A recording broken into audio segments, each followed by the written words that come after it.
जब तक धरती आकाश रहेगा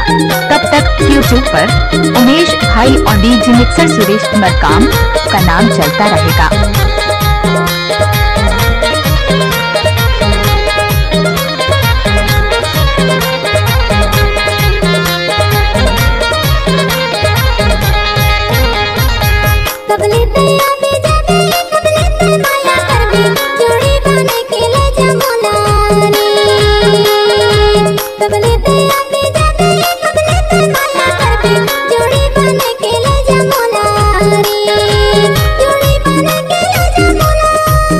DJ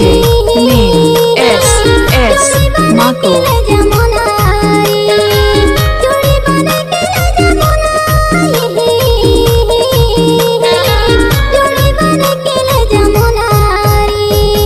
जिंदगी लगे से जितना नहीं है ठिकाना नोनी कैसे बताओ भाई तोला जिंदगी लगे से जितना नहीं है ठिकाना नोनी कैसे बताओ भाई तोला कैसे बताओ कैसे बताओ नोनी तोला कैसे बताओ भाई तोला कैसे बताओ नोनी तोला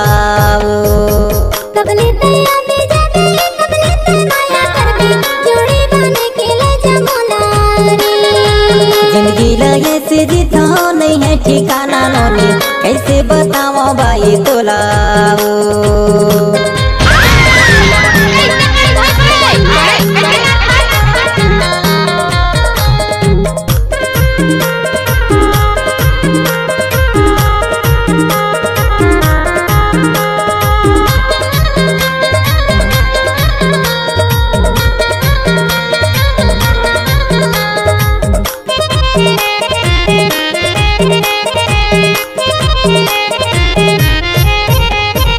आवत जाते नंदी यो बहावत जाते धार काटत जाता जिंदगी ला लगावत जाता पार कैसे बताओ नोनी तोला कैसे बताओ भाई तोला कैसे बताओ नोनी तोला कैसे बताओ नोनी तोला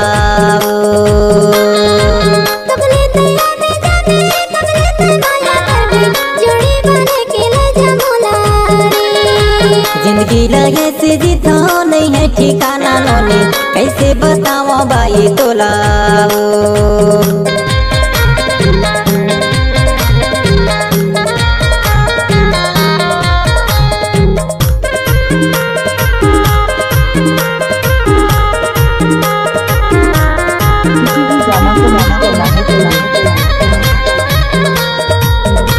सुरेश मरकाम का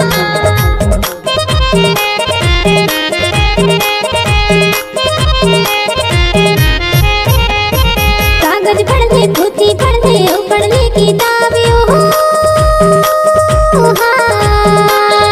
जिंदगी रात ऐसे जीवे नहीं पावे हिसाबे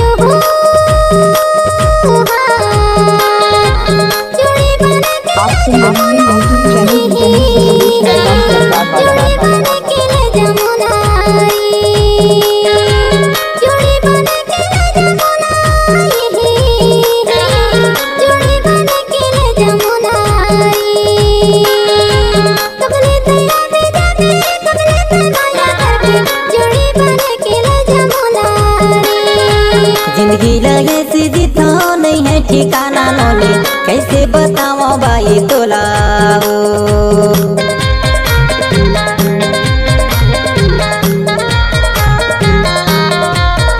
म्यूजिक डायरेक्टर का नाम है मिस्टर सुरेश मरकाम।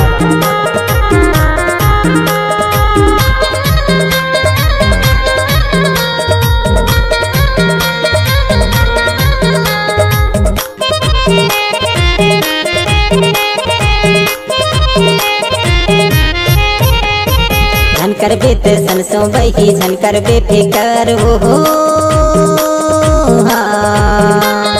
डोलियो बाराती लेके आऊं तोरे घर हो जोड़ी बना हूँ रानी तोला संग मारी गाहूँ रानी तोला जोड़ी बना हूँ रानी तोला संग मारी गाहूँ रानी तोला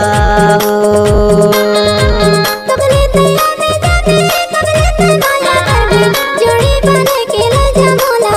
रे जिंदगी लगे से जीता नहीं है ठिकाना नोनी कैसे बताओ भाई तोला कबले तैयार में जाने कबले तैयार करबे जोड़ी बने के ले जमोला रे जिंदगी लगे से जीता नहीं है ठिकाना नोनी कैसे बताओ भाई तोला नए नए छत्तीसगढ़ी ऑडियो वीडियो गीतों को देखने और सुनने के लिए हमारे भीमा म्यूजिक चैनल को लाइक और सब्सक्राइब करके बेल आइकन बटन को क्लिक करें।